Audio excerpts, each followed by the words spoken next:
Je pense qu'on est beaucoup, à un certain niveau, à vouloir faire des grandes choses, à vouloir aller très loin et à se rendre compte de l'autre côté qu'on est non seulement loin de l'atteindre, mais que surtout, on n'est pas en mouvement pour pouvoir l'atteindre. Et qu'en fait, il y a une différence, il y a un énorme gap entre ce qu'on veut être, ce qu'on veut faire et là où on se dirige. Quand j'étais plus jeune, je pensais à un truc très simple.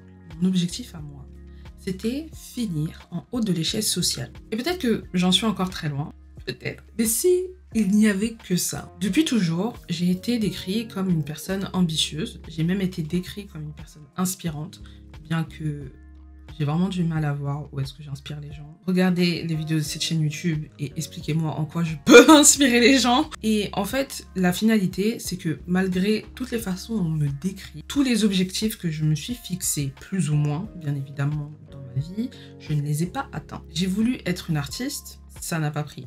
J'ai voulu perdre du poids, j'en ai pris.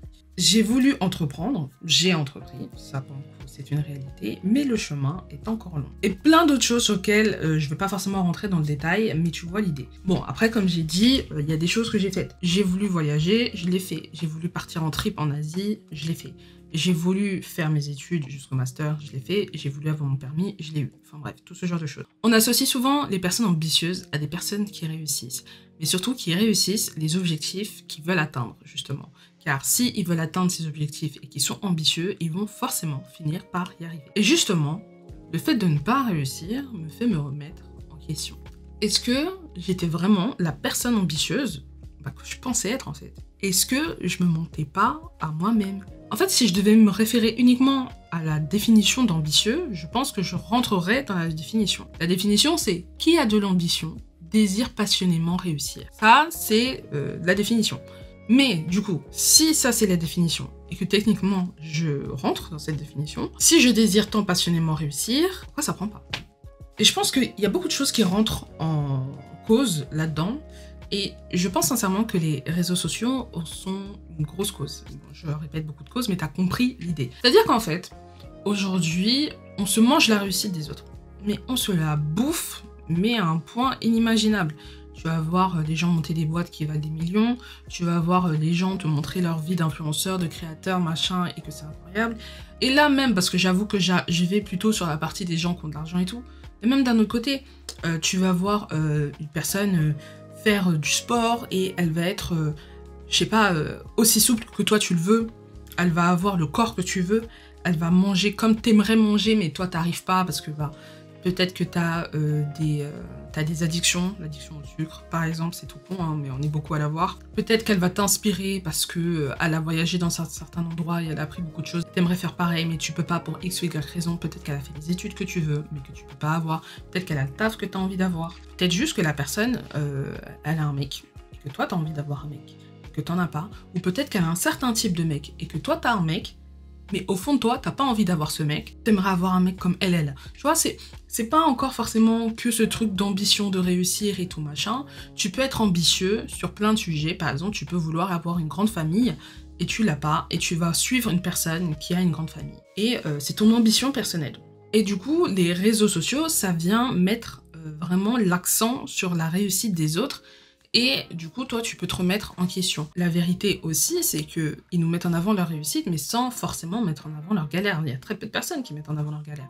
Par exemple, la personne qui a une famille et que toi, tu envies, et parce que c'est ton ambition à toi d'avoir une grande famille, peut-être que tu sais pas qu'ils ont galéré, en fait, à concevoir. Peut-être qu'elle a perdu son enfant ou ses enfants plusieurs fois. Et que du coup, ils sont passés par des phases hyper compliquées, qu'ils étaient au bord du divorce, etc. Machin. La personne qui a monté sa boîte qui vaut des millions, peut-être ça fait 5 ans qu'elle entreprend, elle a fait, mais cracher, mais je ne sais combien de boîtes avant. Ça, elle n'en parle pas forcément.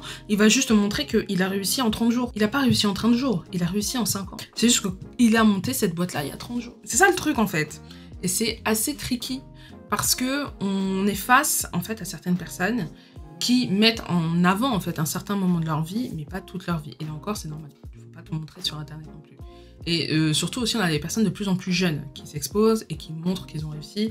Moi, je sais que j'ai des amis entre guillemets entrepreneurs autour de moi et que ils sont à un stade beaucoup plus avancé que moi, alors qu'ils sont bien plus jeunes que moi. Et au début, c'est vrai que j'étais en mode mais attends, mais il y a forcément un truc que je fais mal. En fait, non, c'est juste que si tu regardes en termes d'expérience pure, bien qu'ils soient plus jeunes que moi, ils ont commencé il y a bien plus avant moi, en fait. Ça veut dire que eux, la personne, elle a peut-être 21 ans, donc elle est très jeune, mais elle a commencé il y a 6 ans, en fait. Elle a commencé, elle avait 15 ans. Moi, à 15 ans, j'étais là en train de jouer avec mes crottes de nez au collège et tout. Non, en plus, c'était au lycée, ce moment. J'étais là à faire mes conneries avec un bonnet lapin sur la tête. Et lui, il était en train de revendre des sneakers. C'est tout, c'est une réalité, en fait. Et c'est pour ça qu'aussi, se comparer aux autres, c'est assez tricky parce que vous n'avez pas du tout les mêmes expériences de vie. Et c'est pour ça aussi que, bien qu'aujourd'hui je me rapproche de plus en plus de la trentaine, j'essaye aussi de discuter avec des personnes bien plus jeunes que moi parce que c'est aussi des personnes parfois qui ont beaucoup plus d'expérience que moi sur certains sujets. Pas être un vieux con. Mais surtout, il y a quelques temps, je me suis demandé, c'est quoi en fait réussir? En vrai, c'est quoi la réussite? Parce que je pense aussi que ma notion de réussite, elle a vachement changé entre le moment où je me suis dit cette phrase, j'ai envie d'atteindre le haut de l'échelle sociale, et maintenant. Quand j'avais 15-16 ans, en fait, j'étais entre guillemets en compétition avec les autres. Cette phrase, je veux être en haut de l'échelle sociale, c'était par rapport aux autres. Je voulais être meilleure. Alors qu'aujourd'hui, je suis beaucoup plus à l'aise avec le fait de ne pas être numéro 1. Ça me va, en fait. Tant que, moi, ça va. Et je pense même que je ne me bats plus contre les autres, mais je me bats contre moi-même. Parce qu'en fait, je me suis rendu compte que ma pire ennemie, c'était moi. C'est moi qui me bloque, c'est moi qui ai des pensées limitantes, c'est moi qui vais me dire « Ah non, je pense que je peux pas faire ça ». C'est moi en fait, c'est pas les autres. J'ai même une chance comparée à certaines personnes, qui est que j'ai un entourage qui va plutôt me soutenir en réalité. Honnêtement, il y a personne qui me descend. Personne qui me dit « Ah, ton truc là, ça va pas prendre. Ah, moi j'y crois pas trop. Ah, t'es sûr que tu veux faire ça ?» Non, non, non. Soit les gens me disent « Ah, c'est cool » et après ils passent à autre chose. Et franchement, je préfère ça que voilà. Soit on va me dire « Ah non, mais moi je te soutiens à fond, vas-y, go, meuf et tout machin ». J'ai une chance à ce niveau-là. La seule personne qui me bloque, c'est moi. Et en fait, je sais que c'est un peu bullshit parce que les gens ils vont parler de mindset. En fait, en vrai, c'est une réalité de ouf. J'ai pas envie de rentrer dans le développement personnel de con, tu vois. J'ai pas envie de rentrer dans le bullshit de merde, mais il y a une réalité aussi dedans qui est que bien souvent, la personne contre qui tu dois te battre, c'est pas les autres, c'est toi. Mais si c'était mon seul problème, honnêtement, j'ai un deuxième problème qui est la procrastination. Je pense que j'ai pris du temps à admettre que j'étais un peu feignante. À l'école, j'étais pas forcément la personne qui allait tout remettre au dernier moment, etc., tout ce genre de choses. Mais c'est vrai que je vais souvent tarder, je vais souvent attendre. Je suis une personne qui aime bien rien faire, pour le coup. C'est dingue hein, à dire. Souvent, on veut s'occuper l'esprit, on veut truc. Moi, ça m'est déjà arrivé de juste être assise et de ne rien faire pendant un très long moment, et ça m'allait. Et le fait d'avoir de la musique ou le fait d'écouter un podcast, ça me gêne. Ça me gêne parce que ça m'empêche de faire fonctionner mon cerveau, ça m'empêche de réfléchir. Et du coup, je vais éteindre. Là, je vous dis ça parce que vraiment, ça m'est arrivé tout à l'heure. Et du coup, chaque jour est une nouvelle journée difficile pour moi parce que je dois me battre contre la procrastination. Typiquement, cette vidéo-là que vous voyez, en réalité, ça fait longtemps que je dois la faire. Pourtant, vous voyez bien, je suis juste devant une caméra, je parle. C'est pas comme d'autres de mes vidéos où il y aura un peu plus de recherche, où il y aura une voix off, où je vais devoir filmer des b-rolls et tout machin. Non, non, non, là, c'est vraiment une vidéo simple, face cam, je vous parle. Pourquoi j'ai pris autant de temps pour faire cette vidéo ? Là, on est en novembre. Je crois que cette vidéo, à la base des bases, je devais la sortir en septembre. Non, mais pour vous montrer l'abus. Bon, après, j'ai aussi énormément de choses à faire.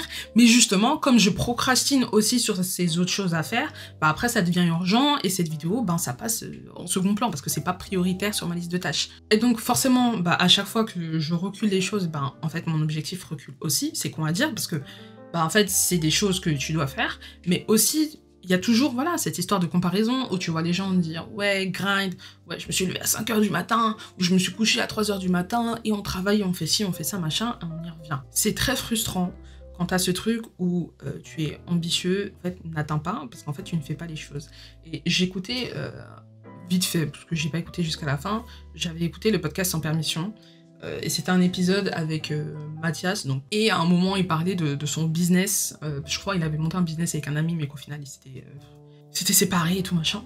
Et Oussama Hamar avait dit un truc, et c'est fou à dire, mais je me suis reconnue dedans, avait dit « Il n'y a rien de pire que de fonder un business avec une personne qui est ambitieuse, mais fainéante, parce que du coup, ils vont avoir plein d'idées, ils vont avoir plein d'idées, ils vont vouloir faire plein de choses, mais ils vont jamais passer à l'action. » Et je me suis un peu reconnue dans cette phrase. Je dirais pas que je passe pas à l'action, parce que je fais des choses, mais je reste quand même une personne un peu feignante. Et j'ai l'impression parfois que je fais les choses à moitié. Et là, bon, c'était question business, mais comme je dis, ça touche pas que le business, ça touche pas que l'entrepreneuriat. Typiquement, comme j'ai dit, regardez cette chaîne YouTube, ma perte de poids, c'est une quête que j'ai depuis des années. Mais des années. Est-ce que vous avez vu aujourd'hui que j'ai perdu du poids? Non, j'ai pas perdu. Est-ce que c'est lié à ma fainéantise? Je pourrais vous dire oui, je pourrais vous dire non. Non, parce que en vrai, vous avez vu, je fais du sport, je me bouge et tout machin, quoique ces derniers mois, j'avoue, je fais plus trop de sport, mais c'est parce que je suis juste plus inscrite à la salle. Mais là, je commence à me bouger, je vais marcher, je commence à faire du sport chez moi, j'ai refait mes séances et tout. C'était pas lié à la fainéantise physique, c'était lié à la fainéantise, en gros, du fait que j'ai la flemme de me faire à manger. J'ai la flemme de me faire à manger, donc vas-y, je commande du Uber Eats. J'avais beau faire tout le sport que je voulais, à la fin de la journée, je mangeais mal et je mangeais plus de calories que j'en dépensais. C'est aussi simple que ça, en fait. Et je pense que parfois, c'est important de se responsabiliser. Bien que sur ma perte de poids, après, j'ai jamais été trop des loulous. J'ai toujours su que c'était de mes actions. C'était à cause de mes propres actions que je n'y arrivais pas. Bien qu'à un certain moment, ça allait au-delà de mes simples actions parce que, justement, j'étais hyperphage. Et donc, il y avait un gros travail mental à faire. Ça allait au-delà de la fainéantise. Là, pour le coup, le travail mental, je l'ai fait. Je suis globalement sortie de ma phase d'hyperphagie. Mais je sais que je suis pas la seule, en fait, dans ce cas-là. Je sais que je suis pas la seule personne qui a envie de faire des grandes choses et qui ne fait pas les actions qu'elle devrait faire envers cette direction. Et comme je dis, moi encore, je ne suis pas passive. Je n'attends pas non plus. Je fais des choses. C'est juste que je ne fais pas les choses avec la bonne intensité et que j'aime trop remettre les choses à plus tard. Jusqu'à ce que ça soit trop urgent et que je me dise c'est pas possible, faut arrêter. À minima, je fais quand même des choses. Je sais qu'il y en a qui ont des grandes idées et je le sais parce qu'il y en a autour de moi en fait. Des gens qui ont des grandes idées, qui ont des grandes ambitions. Et quand tu leur demandes mais t'as fait quoi en fait? Rien. Et en fait, en vérité, je saurais pas trop dire où je veux aller avec cette vidéo. Je dirais peut-être que si tu la regardes et que tu as des grandes ambitions, c'est peut-être le moment pour toi de te poser, de te dire la vérité, je dirais même, de te responsabiliser et de te demander est-ce que je fais les choses pour arriver là où j'ai envie d'aller? Bien souvent, la réponse est non. Ce qui est marrant aussi, c'est que comme cette ambition, elle meurt pas, elle lâche pas. Et moi, je vous dis, les choses les plus importantes qui comptent pour moi et pour lesquelles j'ai de l'ambition, je ne lâche pas. Et c'est pour ça que j'ai créé mon rabat. Parce que je serai une personne qui perdra du poids. Rien que pour des raisons de santé. Là, je dois faire des prises de sang. Et je suis dans un déni complet et je ne vais pas les faire. Parce que je serai une personne athlétique. Et je lâche pas. Et j'y crois. Et j'y arriverai. J'y arriverai. Et c'est pareil pour l'entrepreneuriat. Ça fait longtemps que je fais des choses. Ça fait 1 an que c'est officiel, mais ça fait très longtemps que je fais des choses. Et j'y arriverai. Peu importe le temps que ça prendra. J'ai cette vision, je suis en mode vaut mieux réussir tard que jamais réussir. Je suis une personne ambitieuse qui échoue tout ce qu'elle fait. Mais je suis surtout une personne ambitieuse qui, malgré l'échec, continuera de faire toutes les choses en son possible pour atteindre ses objectifs.